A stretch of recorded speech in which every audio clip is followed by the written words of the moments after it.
Welcome back. Law enforcement officers are seeing a rise in drivers under the influence of drugs. We have Assistant DA Matthew Gilbert here now with a look at the challenges that prosecutors are facing in these cases. Matthew, thank you for being here. We appreciate it. Thank you for having me. So help us to understand how often y'all are seeing these cases of drivers being under the influence of drugs.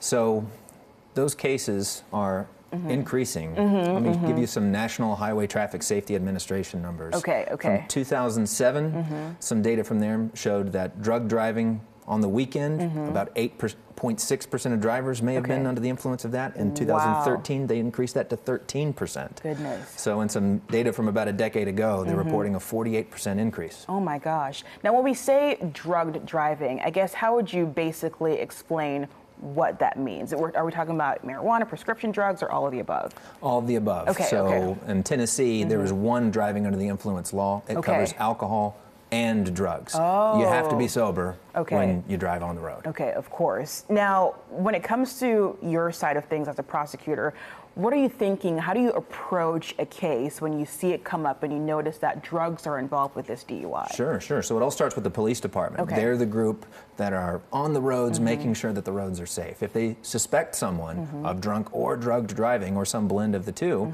then they're tasked with building the best case that they can. They're supposed to observe the driving, conduct field sobriety tests, and get the best chemical test they can, be it a blood test or a breath test.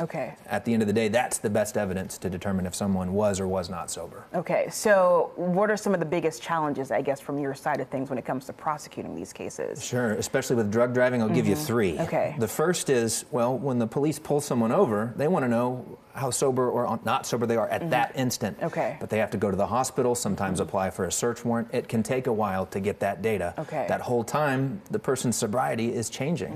A second one is for drugs, there's no per se amount. There's no automatic amount like everyone knows about 0.08. That number doesn't exist for drugs. And then finally, the police are bending over backwards to make sure they don't accidentally arrest someone who's sober. So they have to make sure they build the best watertight case that they can.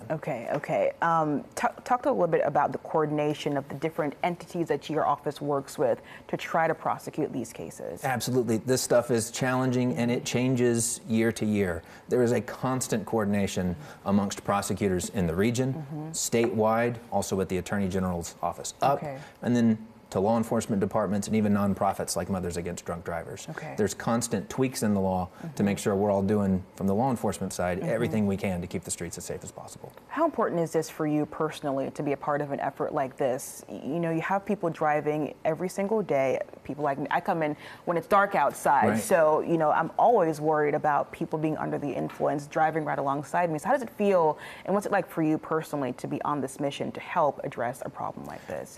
This mission has not affected me or my family personally, but every day I meet people who have been injured or have lost a family member to drunk or drugged driving. I do the level best I can to try to make sure this project is as successful as we can possibly make it.